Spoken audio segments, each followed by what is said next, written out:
Dr. Ready to rock and roll. All right, then. So, many people say they're passionate about food, they're foodies. Now, I don't know if I really want to categorize myself as a foodie, but definitely want to come from a perspective of someone who enjoys various cuisines.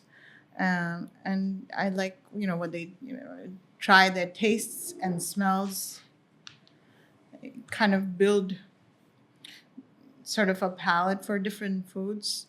What about you, Dr. Prem? Hey, listen, we're talking of mood food. There it is. You enjoy your food, it creates a mood, and you feel fulfilled, both in the physical plane, in the mental emotional plane, and your soul. Take it away. Right. So, that's what this podcast is going to be about, how food affects our mind, body, and soul. And we can rate the food that way. Sure. Yeah. Mm-hmm. So, I want to say I remember places, people, and events with the help of smell and taste. Absolutely. So, you enter, someone's wearing a perfume and it kind of takes you back to where you had first, experienced it. It's the same thing with food. You kind of attach some of the foods to your childhood, and when you smell that, it kind of takes you back to your grandma's kitchen. True. True. How do you feel about that? Well, I agree. I mean, our senses are created from birth. What we're exposed to in terms of littlehood, or what tasted good, what didn't taste good. We sort of developed a palate at that time, and Right. it was influenced by our parents and our grandparents, and I'm sure they were influenced by their traditions. Right. So that's what I think, it's food. If you connect it back to the centuries, you're actually today's plate that you cook at home, not the processed foods, but the food that you actually cook is coming from recipes that have been passed down the ages by your mom, your grandma, your great grandma. So I'm very passionate about food. I travel distances to go eat different foods. Part of my research when I travel is about food in that region and restaurants when I'm visiting different places so that I can connect that food to that place. And it becomes part of my memory box eventually. So whenever I'm thinking about the place, I'm thinking about the food we ate in those places. Does that happen with you? Absolutely. It's a memory thing. You don't need your iPhone to tell you your memory, but you have your own instinctual smell, sight, taste, all the senses Right. get vibrating at that level. Yeah. So sometimes, a psychologist will tell you, go to your happy place. What comes up? True. Food, the scenery, A bit of both. and how you felt Exactly. when Exactly. you were there. So food is a big part of that, Mm-hmm. right? So, food is timeless. It's simple, but today food is being reinvented, and so many different cultures are coming together globally due to travel. So you see a lot of infused food. Uh, Presentation is different, but in its basic form, it's very simple. It doesn't have to be complicated. It doesn't have to be good looking. It just has to have, when you walk into someone's kitchen, the aromas kind of bring you in. And True. it doesn't matter how you plate it. Mm-hmm. If it tastes good, it kind of stays With with you. you. Yeah. Yeah. Yeah. So it's simple. Today's day and age, simple is boring, but to me, it's everything, you know. Um, Authentic and simple. Correct. And I think there lies a lot of value in the authenticity of food because that's how you bring in, ages worth of centuries old recipes and all of that. Mm-hmm. Mm-hmm. It's true, because I always say, one needs a relationship with food. It's Right. not just the taste, but what the raw material looks like, how it feels, how you chop up the vegetables and throw Yep. it into a stew or something you're making, and then the smell as it's cooking, and then the presentation of all the different colors and the invitation Right. to enjoy it. Right. My first memory of food is, being when my grandma's cooking and my mom was cooking, I just kind of go into the kitchen and say, what can I do? So when I was, maybe 2 or 3, and, my mom want to keep me out of trouble, she'd just give me a piece of dough and say, here, go make something, you know. And that's how I remember kind of getting my hands into cooking, from a very small age. And eventually, you get into more things, but that's my grandma and my mom kind of brought me into cooking and loving how, cooking food, eating food. And it's like such a big part of at least Indian families. True. It's, if you're living in India, everything has to be fresh. So Absolutely. you have to have a fresh breakfast, you have to have a lunch, you have to have an evening meal, and then you have dinner. So, and then everything is kind of, done by the women for the most part. Hopefully the little guys now get in there too. But so that's kind of my memory of, that's why I think a lot of Indians tend to be very food specific. They have to have flavors, they have to have, fresh meals. The processed meals kind of don't really attract us that much.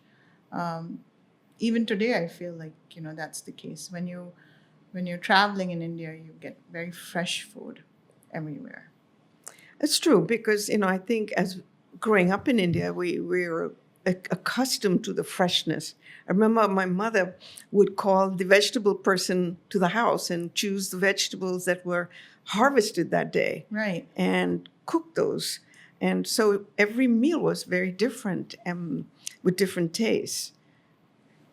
So I agree with you that we grew up. The whole thing with, say, fast food is the eating it like a snack. Right. Right. Whether it's a 4 o'clock snack or 11 o'clock snack or after dinner snack, but mostly around 4 or 5 o'clock, Yeah. tea time, where we would have a snack, and that too was fresh. So Right. Right. And they also say, the health, if you look at, how healthy food is in today's, day and age where you're looking at dieting, like you have the keto diet, you have so many different kinds, I don't know, maybe you can talk more about that than I do. well, yeah, the dieting is so the reason for dieting is what happened to us is we became accustomed to processed foods where we started to gain weight, and and we didn't know how to get rid of it. So people were looking for fast, quick, easy ways to lose the weight. Right. And also getting different kinds of diseases because of not consuming the correct kind of foods. Exactly. And this created a whole different level of wellness and illness, so as to speak. Right. No. Right. And so that's the relationship most people have with their food. So if you go back into your grandma's, pantry, so to say, and you look at the ingredients that came from there, you're eating actually culturally correct, and what your body actually, whatever your DNA is, and I think that's a better relationship with your food. Exactly. You can digest it better.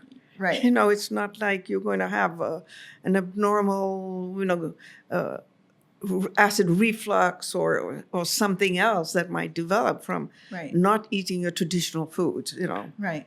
So I think, not Yeah. that we shouldn't experiment and try to explore Correct. different cuisines, but we know what we can digest. Right.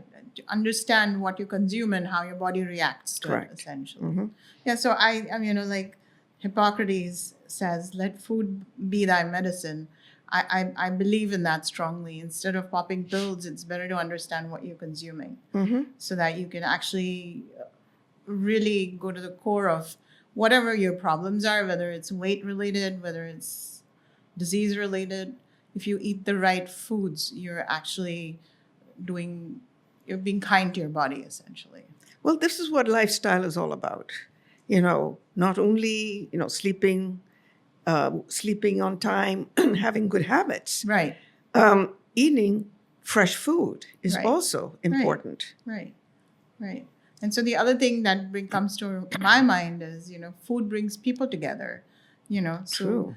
it creates community. Mm-hmm. So, you would look at whether it's someone's birth, someone's death, Mm-hmm. you're taking people out for an office dinner. It's all around food. Everything kind of, you get together, it's around You're food. so right, because I have not been able myself, to go to a restaurant and eat by myself. I was talking to my girlfriends about this, and I said, I cannot do it. I actually feel sad when I Right. sit by myself in a restaurant Right. trying to eat. So I don't go to eat by myself. Right, right. So it's amazing. We talk about food, and we don't discuss all the things that come to our mind, when we're talking about food. But that's why I'm very passionate about talking about food, and it has so many good qualities. It brings so much to you, essentially. Even if you're divided on race, religion, and politics, you sit at a table with a bunch of different dishes, maybe from different cultures, and everybody gets excited about discussing, oh, this is how I cook this, and this is how I cook this, this is my grandma's recipe. So it kind of brings people on the same page as opposed to being divided. Yeah, it is it pulls people together. This is what we are as a community, as a tribe, as a culture. Right. You know, Right. I think, instead of focusing on what's negative, this kind of brings out the positive, especially if your stomach is full. You don't think as much as negative as you would if your If you stomach wasn't full. if you were hungry, right? So Yes. it's one of the main essentials in life. True. And we want to sideline that and focus on our stress and working hard. We don't focus on our food, eating fresh food, putting we make money to do so many things. Why not make sure that we eat good food?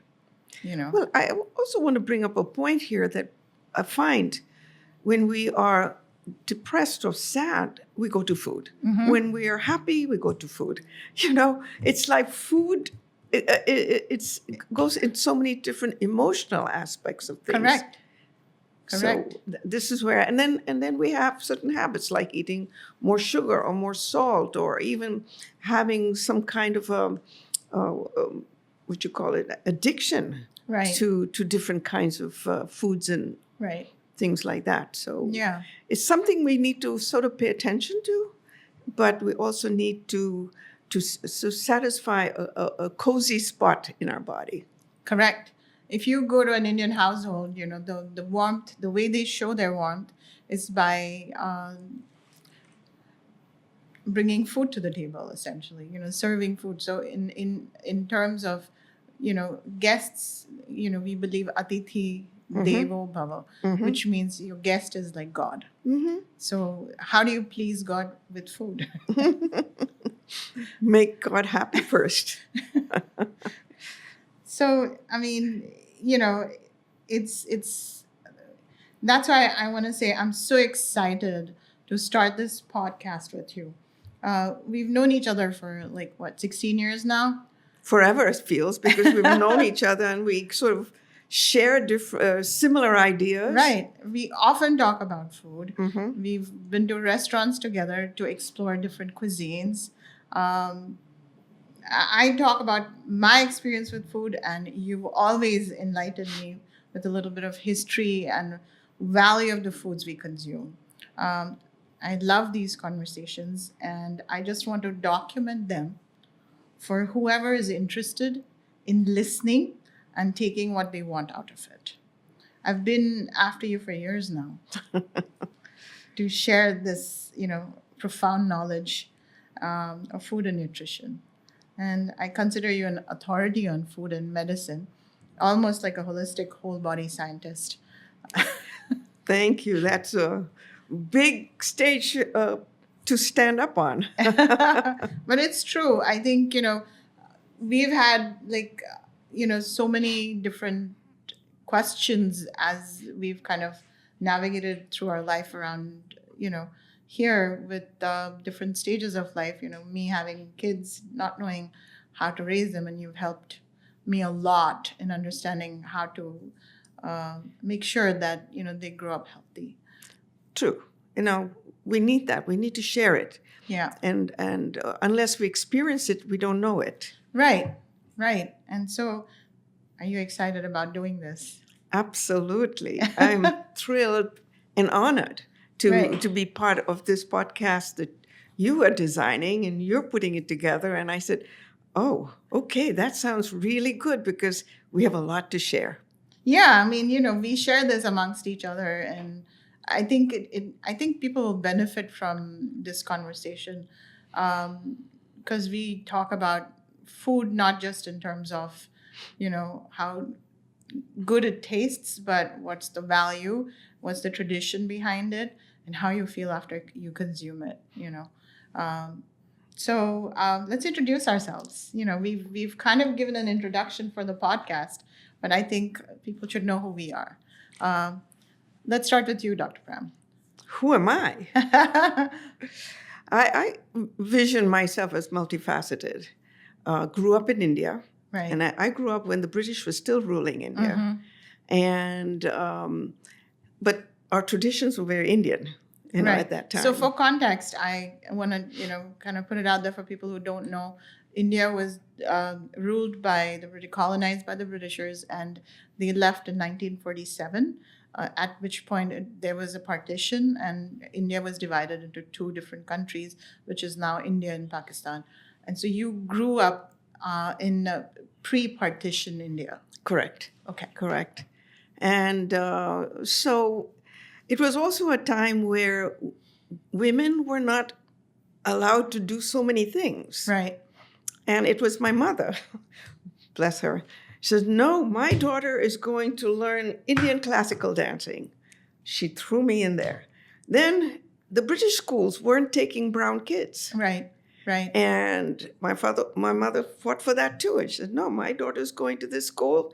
And she changed the rules of the school. Right. So I come from a family that is always trying to push that to a point where, I'm amazed thinking back at my parents. Right. Because my father was the first commercial pilot in India. Okay. So before that, he was flying, before partition, he was flying to Karachi and back, or Cochin and back. So, and the kings, it was kingly. And there were so many kings at that time. Correct. Before we got our constitution and created the Republic of India. So it was a very interesting, exciting time, including being blessed by Mahatma Gandhi when I was a baby. So that's amazing. That was a long time ago. So you actually saw Mahatma Gandhi? I was 6 months old or something. I wouldn't remember, but my mother told me that, he was coming, the Salt March or whatever.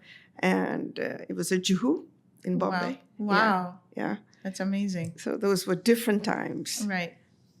And where we are today is also amazing. But growing up, the food never changed. Right. I ate the same food then, and I just came back from India and ate the same food then too.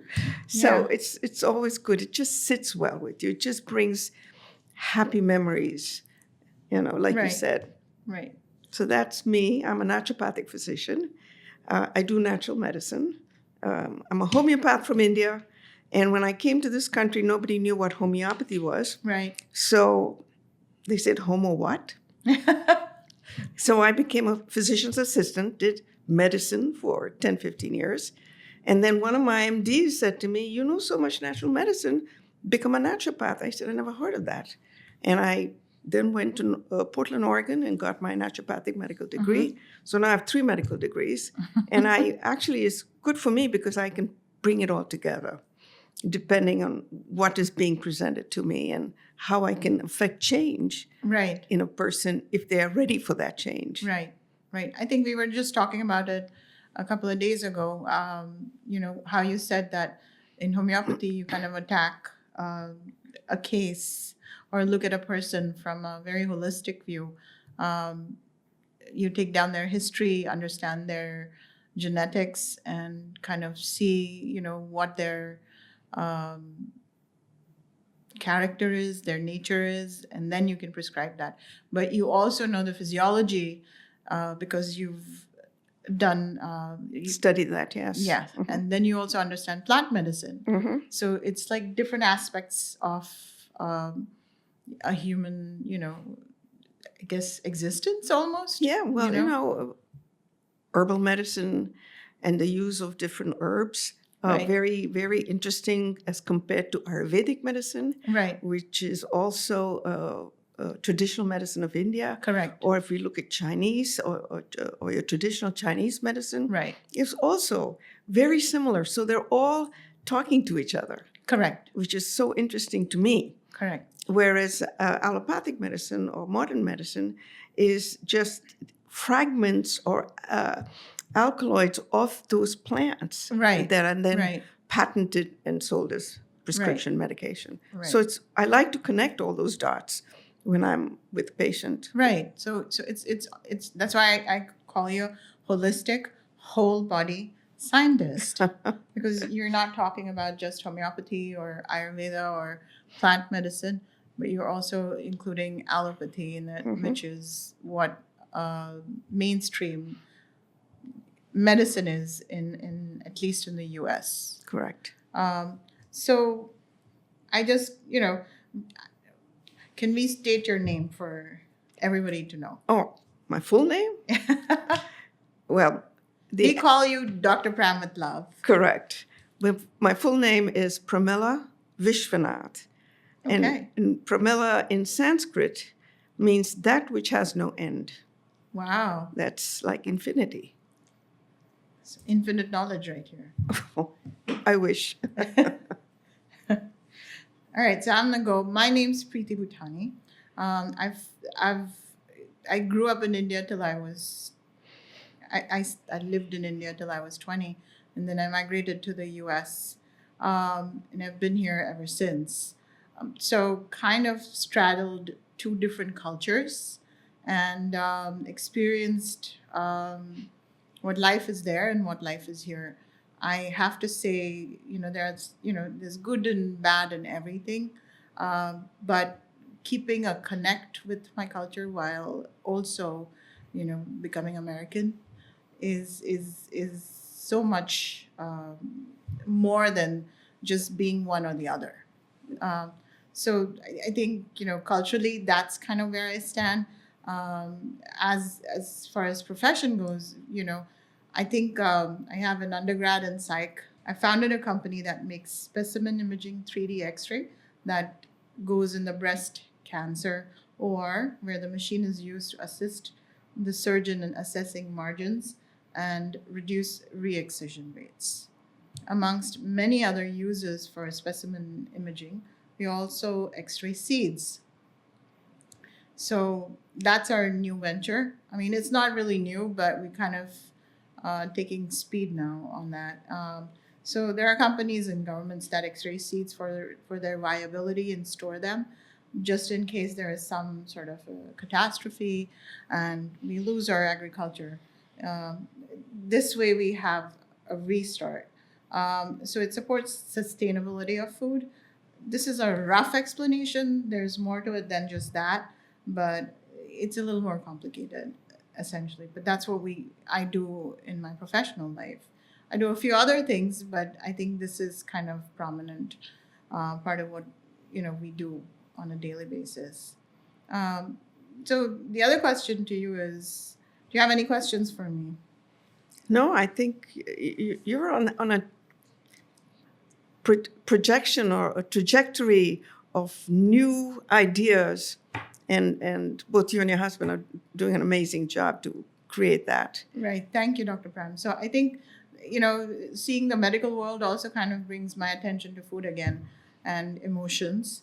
So it's kind of has prompted me to, start this podcast really. I just want to ask you, how long have you been practicing naturopathy? I graduated my first medical degree in 1965.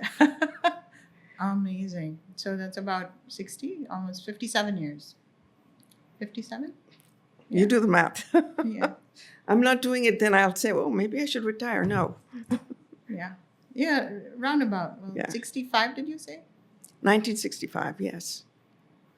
60 years. Yeah, I was the chief resident of the homeopathic hospital. I mean, I had my own practice in India before I came here, so it's been a while. Amazing. Amazing. So, I mean, do you want to share something about your journey? Well, I came to this country in 1967 and decided to have a family. So I have Right. 3 children. Right. And then that's when the kids were like ready to go to school. I ended up going to become a physician's assistant. And I was the first batch at Rutgers University. That's I was living there in New Right. Jersey. And for PAs, because PAs were first designed in the military. But Okay. when they came into everyday life, they had no jobs. So now Right. a new job was being created for them Right. by being under the umbrella of a physician. So I became part of that. You And then I worked like that for many years. interesting. So, It was, that's where I learned a lot about medicine and what they do and how they do it. Not that I didn't know it before, but it's crystallized it right. till I went to naturopathic school and brought it all together. Right. For me, being a mom, I think every mom should be a doctor because they face, so many different challenges when it comes to taking care of their families. True. And but that's not the case, and that's why we have people like you help us understand the various aspects of how to take care of ourselves.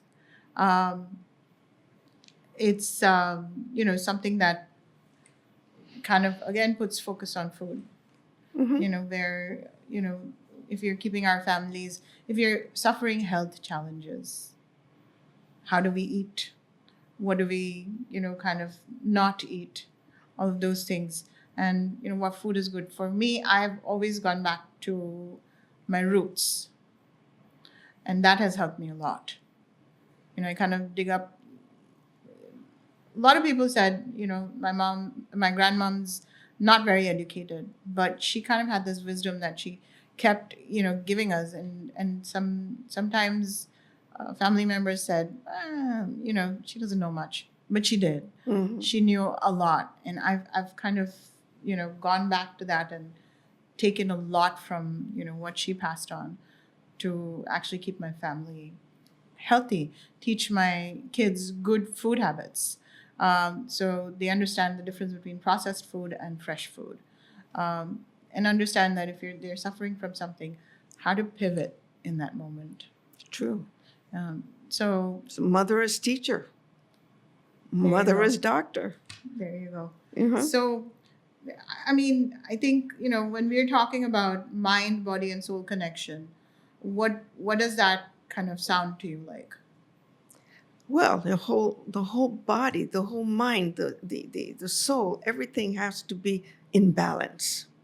That's what we're looking for. Right, Balance is the key. right, And if you're not balanced, you're lopsided, basically. correct. So the question is, what does that balance mean to you? And that balance is kind of different for everybody. Like I've always asked the question, what makes you happy? And Right. people have to think hard. What makes them happy? Because they don't have time to think about happiness. Yeah, And no, but then I kind of prompt them, going to the beach or going to the park or hiking and things like that. For me, it's music and dance. right, And that puts me in a whole total kind of meditative state, right, which right. is what we all need Yeah, to find something Right. that takes us to the next level of balance. Right. Right. So that's what the mind, body, and soul connection is. And when food we're is a talking big part about- of it. Yeah.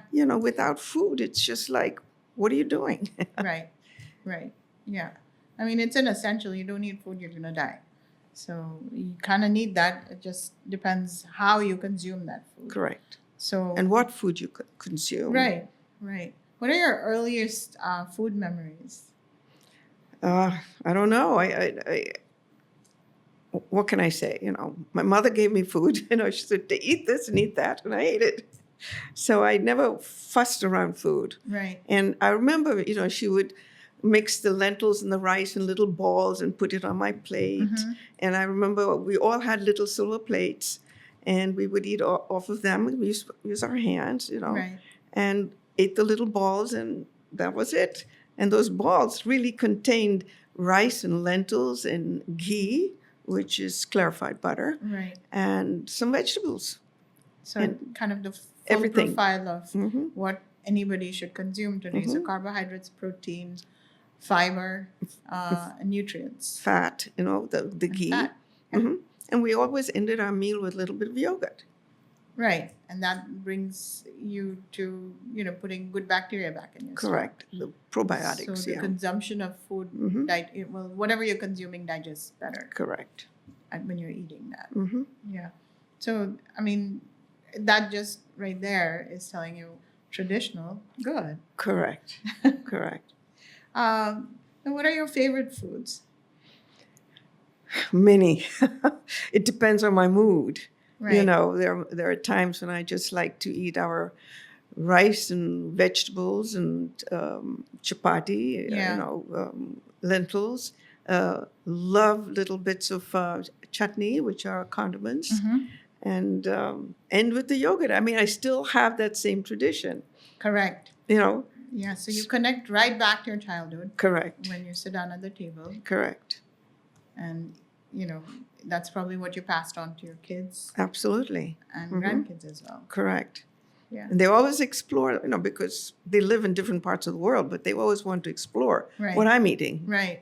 Right. So can I taste that? Can I taste that? Yeah. Hmm. Right.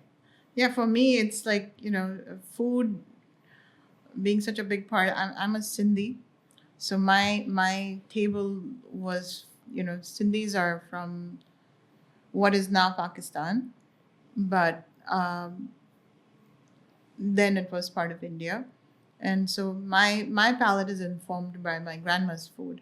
So a lot of Sindhi food, which includes vegetables and all of the it's so people don't understand the difference between Sindhi food or North Indian food or South Indian food because I think every country has region and regional foods.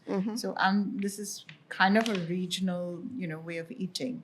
Whatever is fresh and grows in that season is what we consume at that moment, Correct. right? So I'm talking about that, and I love that food, and I think my kids have kind of grown up on that food, but because they also have grown up in the U.S., they were exposed to so many different ethnic foods, in the local, whatever is people eat mac and cheese and all kinds of American foods, burgers and pizzas. So that is also part of their palate. My favorite is give me a carb heavy diet, I'll take it. But of course it's not the best way to eat. So I mean, over the years I haven't paid attention because you kind of get busy and you're not focusing on food. You're busy taking care of everybody else and you don't put yourself, up front. But right now I'm kind of in a place where I want to kind of eat the way I have always, it's good food, it's balanced, and it works, overall for your mind, body, and soul. So I think that's how I feel, and my I think whole household is happy we do that because then I'm cooking all of those things, and they have the option to either take it or not. Correct. So. I don't know. I think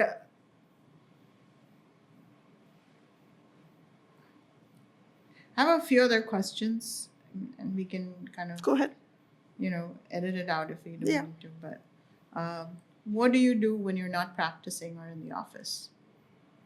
I love gardening. So I like to grow my own vegetables Right. before the squirrels eat them when I'm chasing them out. I love, of course, I'm a dancer and I love to dance Okay. and I enjoy that. That's my alter ego. Right. And exercise. I like to walk. I love to walk to the beach. I love to sit and put my feet in the sand and Right. watch the seagulls do their thing. Wow. And that's my kind of meditation, because everybody says you have to empty your mind. It's not really about emptying your mind, but it really is about being with nature Right. and being grounded in nature. Right. And That's being what living in the present moment. Correct. Yeah. Correct. Yeah. I'm sure I can dig up a lot of different things, Right. but because I enjoy so many other aspects of my life. Right. So it's never boring. I'm never sitting and bored. I don't know what that is. Right. Right. Yeah. I mean, in today's, sensory overload kind of way of life where we're constantly being hit by social media, so many different things. We call it an addiction, but we kind of do it to ourselves. True. Yeah. You know, Yeah. um, Easily fall into that place. Yeah. Yeah. I think these sound so much more whole when we're And I do serving. love to cook. So when I'm in the mood, Yeah. I go to the Indian grocery store because it Right. has all my Indian vegetables. Right. And I love to cook, and I'll be cooking away. Nice. Yeah. I mean, I think it's important to know what you enjoy in life. Correct.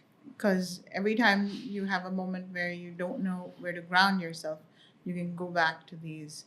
I can tell you what I like to do, when I'm not working.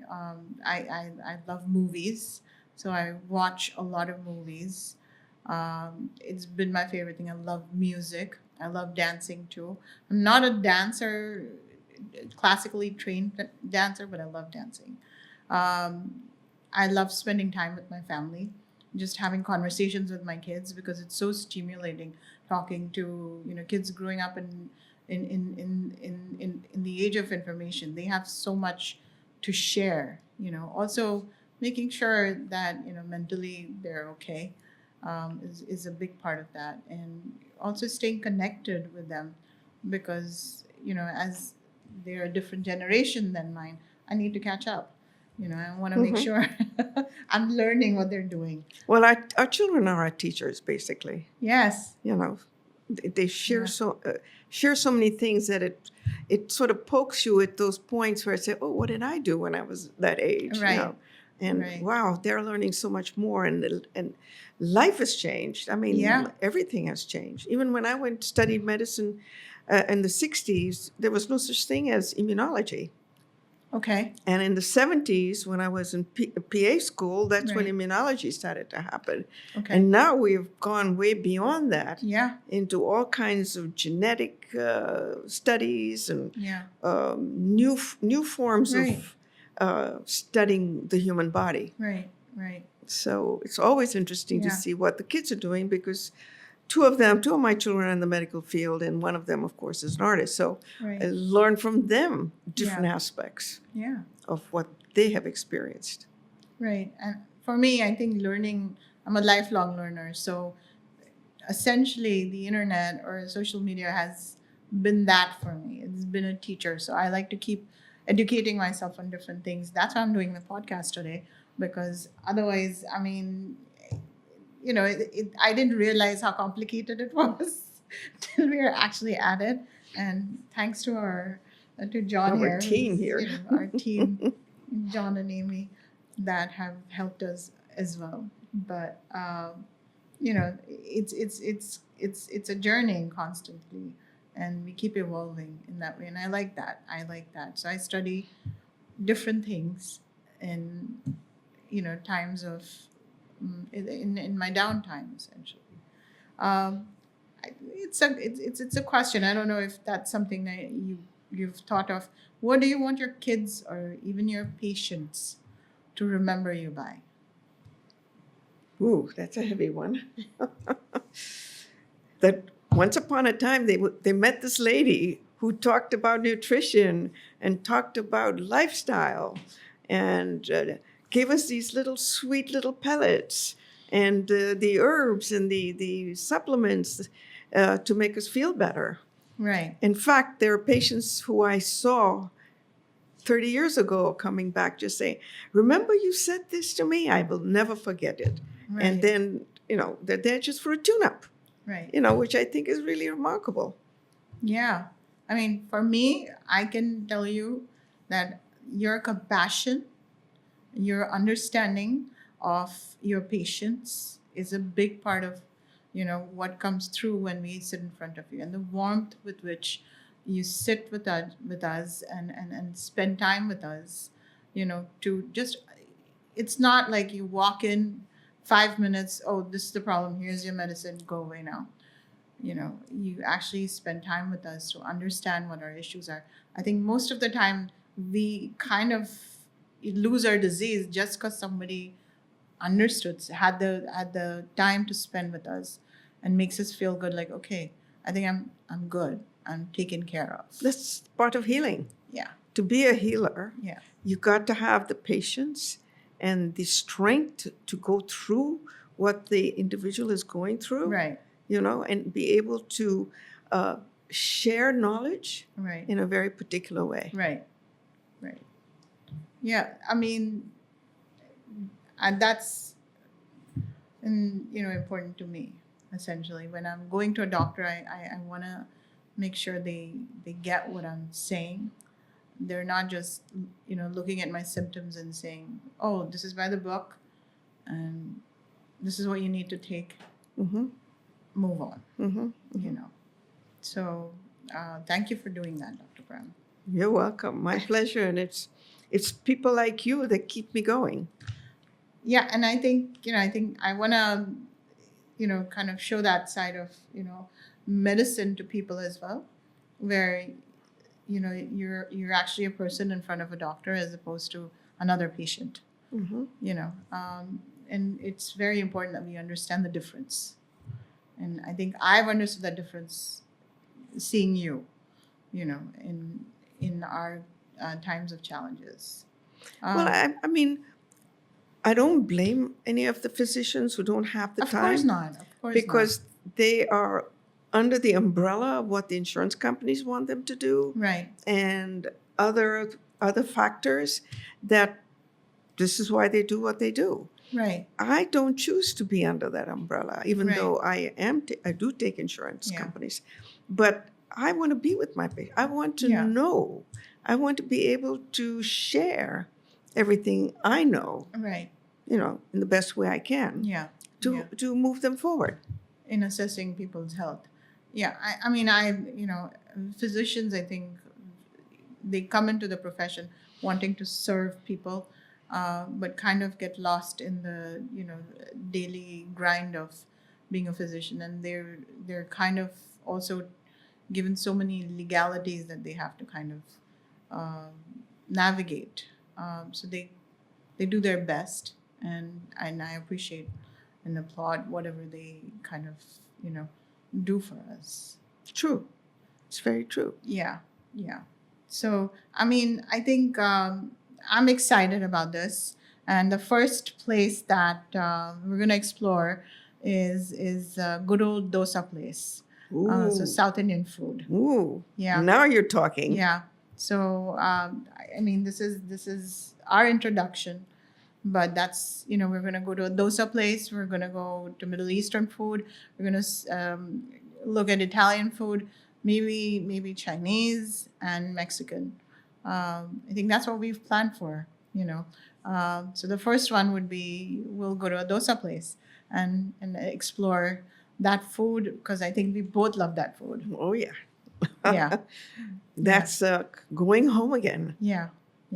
And I want to, whoever comes upon this podcast, I will encourage them to subscribe. What do you say? Like and subscribe. Follow, Subscribe Yeah. or follow. Engage. Yeah, follow, like, and subscribe Mm-hmm. our channel. Yeah. And in this way, engage with us. Right. And if you have any feedback and if there's anything that you'd like to explore, please put it in the comments and we'll try and address that. Yes, it's all about us.